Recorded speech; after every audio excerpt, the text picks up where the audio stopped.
안녕하세요. 수요 건강 스페셜 한의학 박사 안상원입니다. 안녕하세요. 치의학 박사 정유미입니다.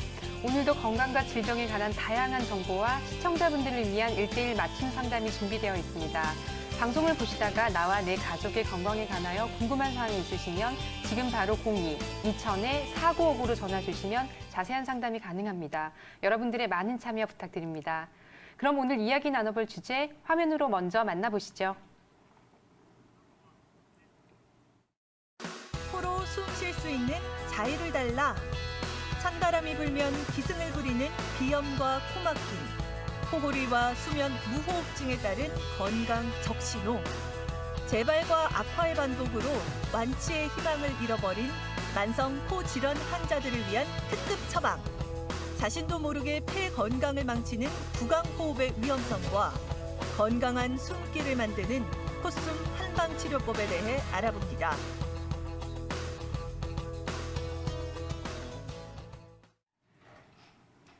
네, 오늘 수요 건강 스페셜 주제는 코 질환입니다. 도움 말씀 주실 서혁진 원장님 화면으로 먼저 만나겠습니다.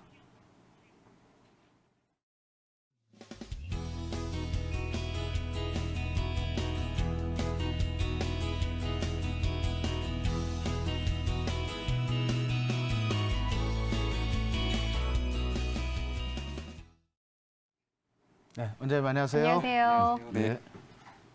네, 연일 찬바람이 불면서 맹추위가 계속되고 있는데요. 이럴 때일수록 또 여러분들이 많이 걱정하는 질환 중에 하나가 바로 코 질환이 아닐까 하는데요. 코감기도 있고 비염도 있고 이런 증세들 때문에 고생하시는 분들이 많더라고요. 네.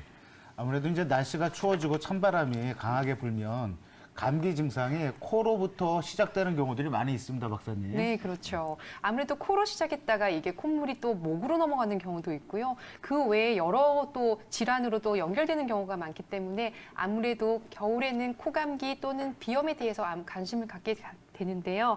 남녀노소 불구하고 누구나 필요한 건강한 코 호흡에 대한 이야기 그리고 비염에 대한 이야기를 오늘 나눠보려고 합니다. 서혁진 원장님, 코 건강에 대한 여러 가지 이야기들이 있는 것 같은데요. 네, 맞습니다. 어떤 식으로 문제가 생기는 수가 있는 거고 그리고 코를 이용해서 호흡을 하게 되면 어떻게 호흡을 하게 되는 건가요? 코가 우리 냄새를 맡는 후각 기능뿐만 아니라 중요한 숨길이라는 건 누구나 다 잘 알고 계실 겁니다. 네. 우리가 코를 통해 들이마신 공기는 코에서 목으로 넘어가는 동안 30에서 32도 정도로 조절이 되고요. 또 후두에서 기관지에 이르게 되는 동안에는 정상 체온인 36.5도에 가까워지게 됩니다. 또 우리가 아무리 건조한 공기를 들이마신다고 해도요. 코를 통과하는 순간 코의 공기의 습도는 75에서 85%로 조절이 되어 폐에 공기를 공급하게 됩니다. 이러한 작용들은 코에 공기가 들어와서 폐에 도착하는 시간, 즉 불과 0.25초만이라는 굉장히 짧은 시간 안에 모든 것이 다 이루어지게 됩니다. 근데 반면에 우리가 코로 숨을 들이마시는 게 아니라 입으로 숨을 쉬게 되는 구강호흡을 하게 되면 코를 통한 온도 조절도, 습도 조절도 되지 않고요. 먼지, 세균, 바이러스도 걸러지지 않은 채 그대로 인후 기관지 폐에 전달되기 때문에 각종 호흡기 질환에 시달릴 수밖에 없습니다. 따라서 코를 통한 상쾌한 코 호흡이 얼만큼 우리 몸에 중요한지는 제가 오늘 자세하게 설명을 드릴 거고요. 오늘 이 시간 우리 몸에서 코 건강이 얼마나 또 중요한지 또 코로 인해 발생할 수 있는 여러 질환들을 하나씩 살펴보면서 앞으로 건강을 지킬 수 있는 알찬 시간을 만들어 보겠습니다. 네, 그렇군요. 우리 서혁진 원장님 말씀을 들어보면 이 코로 숨을 쉰다는 게 상당히 중요한 것 같은데요.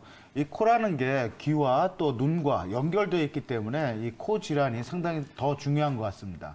그렇다면 코의 구조와 핵심적인 역할에 대해서도 한번 알아볼까요? 네, 맞습니다. 우리 코는 실제로 그냥 뻥 뚫리는 관이 아닙니다. 이 코를 자세하게 안을 들여다보게 되면요. 코에는 상비각계, 중비각계, 하비각계라고 하는 세 개의 칸막이로 나누어져 있고요. 그리고 코를 중심으로 양쪽에 마치 나비 모양처럼 네 개의 동굴이 자리를 잡고 있는데 이를 갖고 우리가 부비동이라고 부릅니다. 우리가 지금 옆에 보이시는 그림은 흔히 이비인후과에 가면 볼 수 있는 그림이죠. 이 그림에서도 코를 중심으로 해서 눈, 귀, 입, 그리고 목 부분이 각각 다 연결이 되어 있는 게 자세히 나와 있는데요. 실제로 눈물관을 통해서 눈과 코는 연결이 되어 있고요. 이관을 통해서 귀와 코가 연결이 되어 있고 또 인두 부위를 통해서 코와 입은 직접적으로 연결이 되어 있습니다. 그동안은 근데 이 코의 기능이 너무 제한적으로만 알려지지 않았나 싶습니다. 냄새를 맡는 기능, 호흡을 하는 기능. 근데 최근의 연구에 따르면 이 코의 건강은요, 단순히 이 호흡이라던가 후각에 불과하는 게 아니라 눈과 귀와 코와 입, 더 나아가서는 머릿속의 뇌 정상 기능을 하는 데 있어서 굉장히 중요한 역할을 한다는 것이 밝혀졌습니다. 우리 뇌에 전달하는 보고, 듣고, 맛보고 또 냄새를 맡는 이런 모든 신경 전달 과정은 마치 정전기 자극과 같은 방식으로 전달이 되기 때문에 이 과정에서는 어쩔 수 없이 열이 발생할 수밖에 없습니다. 정 박사님, 아이들이 네. 감기에 걸렸을 때 어머님들이 제일 걱정하시는 게 뭐죠? 어느 정도 힌트를 주신 것 같긴 한데요. 맞아요, 네. 우선은 아이들이 열이 났을 때 어머니들 제일 많이 걱정을 하시는 것 같아요. 맞습니다.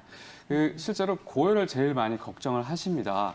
그럴 수밖에 없는 게 우리 뇌세포들은 이 열에 굉장히 취약한 특징을 갖고 있습니다.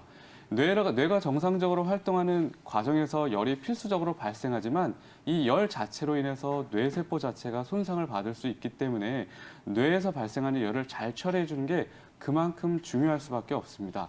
그래서 우리 몸에는 이 뇌에서 발생하는 열을 해결하기 위한 장치를 만들어 놨는데 그게 바로 코 속에 숨겨져 있습니다. 바로 코 속에 숨기린 비관과 안쪽에 있는 부비동이 바로 그 역할을 하는 건데요. 마치 컴퓨터에 비유를 하면 좋을 것 같습니다. 컴퓨터 본체를 보면요, 그 안에 팬이 돌아가는 게 보이실 거예요. 바로 환풍기 역할을 하는 팬이 달려 있는데 컴퓨터 본체도 정상적으로 기능을 하기 위해서는 열이 나오고 그 열을 식혀주기에 환풍기가 있듯이 우리 뇌가 정상적인 기능을 할 수 있도록 우리 코 속에 비관과 부비동이라고 하는 과열 방지 장치를 만들어 놓은 것입니다. 그래서 우리 코병인 비염과 축농증이 생기게 되면 단순히 코에만 문제가 생기는 게 아니라 전신 건강에도 영향을 끼칠 수 있는 심각한 질환이 될 수 있다는 뜻이기도 합니다. 네, 그렇군요. 사실 제가 치과 의사이고 또 진료를 하다 보면 저 같은 경우에도 뭐 임플란트를 식립하는 경우에 혹시라도 부비동염이 있거나 아니면 상악동염이라고 부르는 이 축농증이 생긴 경우라고 하면 먼저 한의원이나 아니면 이비인후과에 가서 이 치료를 먼저 하고 오셔야 저희가 임플란트를 식립할 수 있는 분들도 있거든요. 근데 지금 보니까 뭐 뇌질환이라든지 전신질환과도 관련이 있다고 하니까 반드시 치료가 필요할 것 같긴 한데요. 이게 아무래도 서 원장님이 방금 말씀하셨던 비염과 축농증 외에 또 다른 질환들이 또 코 질환과 연관이 있는 건가 봐요. 네, 실제로 굉장히 많은 질환이 코와 연관이 되어 있습니다. 코병 하면 대부분은 이제 비염이랑 축농증만 생각을 하셨는데요. 최근에 이제 언론을 통해서 이제 많이 소개됐죠. 그 치료의 중요성이 알려진 이제 코골이, 수면 무호흡증도 이제 대표적인 이제 코병이라고 볼 수가 있고요. 반면에 우리가 일반적으로 그냥 생각했을 때는 코와는 전혀 무관해 보이는 이런 질환들도 코와 관련이 되어 있는 경우가 많습니다. 예를 들어 눈이 건조해지고 뻑뻑해지면서 통증까지 일으키는 안구 건조증이라던가 눈빛이 검게 변하는 다크서클, 그리고 반복적인 두통이나 어지러움, 감기 후에 찾아오는 중이염, 그리고 손톱을 물어뜯는 습관이나 ADHD 같은 행동 장애도 이 코 질환과 굉장히 밀접한 관련을 갖고 있습니다. 근데 바꿔서 말하면요, 결국은 코를 통해서 상쾌한 코 호흡을 할 수 있다면 이런 질환들은 또 예방이 가능하다는 뜻이기도 합니다. 그래서 지금까지 치료들로는 이러한 질환들을 해결하는 데 있어서 굉장히 어려움을 많이 겪었습니다. 하지만 새롭게 고안된 이 코숨 치료법을 통해서 치료를 한다면 해법을 찾을 수 있지 않을까 싶습니다.